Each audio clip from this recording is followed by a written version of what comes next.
Hello everyone, my self Nilesh Shukla. और आज हम बात करेंगे यूपी में जो प्राइमरी की वैकेंसीज आती हैं उसमें गुणांक किस आधार पर तय किया जाता है। तो इसी को हम समझेंगे अपनी इस वीडियो में। आप एक बार पीपीटी देख लीजिए। तो देखिए, आपको पीपीटी देखकर ये पता चल गया होगा कि आपका ये जो कन्फ्यूज़न है वो इस वीडियो में क्लियर हो जाएगा। बस आपको इस वीडियो को लास्ट तक देखना है। तो गाइस, लास्ट तक बने रहिएगा और अगर आपको ये वीडियो पसंद आता है तो हमारे चैनल को ज़रूर सब्सक्राइब करिएगा। तो चलिए अब हम बात करते हैं कि किस आधार पर आपका गुणांक निकाला जाता है। पहले आप कुछ बेसिक बातें जान लीजिए कि आपका जो ये टोटल पेपर है वो 250 मार्क्स का होता है, 250 अंकों का होता है, जिसमें से 40% अंक आपको एकेडमिक के दिए जाते हैं और 60% अंक आपको सुपर टेट का आपका एग्ज़ाम होता है, जिसमें 150 प्रश्न आते हैं। तो 100 अंक का आपका एकेडमिक हो गया और 150 अंक का आपका सुपर टेट का एग्ज़ाम हो गया। तो इतना आपको समझ में आ गया। तो चलिए अब हम बात करते हैं किस आधार पर आपका जो है मेरिट बनाया जाता है, गुणांक किस आधार पर बनाया जाता है। तो ये देखिए, एक हमने मतलब आधार लिया है कि सपोज़ किसी स्टूडेंट का 10th में 80% है, 12th में 80% है और ग्रेजुएशन में भी देखें तो 70% है और टीचिंग कोर्स में भी जो है 70% है।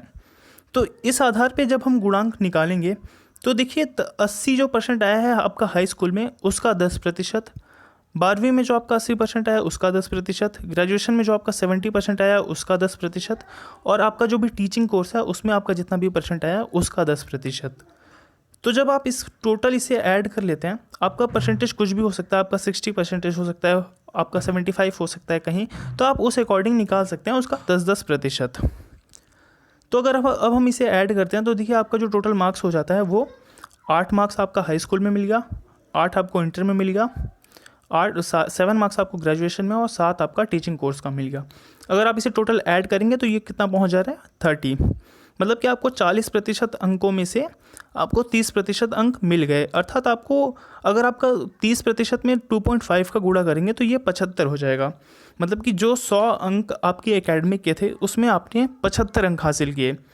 और इसके बाद आपका जो 150 का पेपर होता है सुपर टेट का, अगर आप उसमें 100 प्रश्न भी सही कर देते हैं तो आपका सिलेक्शन श्योर हो जाएगा, आपको जो है आपको जॉब मिल जाएगी। लेकिन गाइज, अगर हम बात करें कि आपका परसेंटेज कम है, आपका यहाँ पर 30 नहीं हो पा रहा, तब आप क्या करेंगे।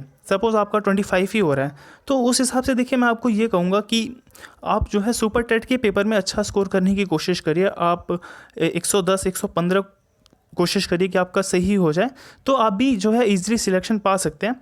और गाइस, ये देखिए पूरा आपको समझ में आ गया होगा किस हिसाब से आपका जो है गुणांक तैयार किया जाता है।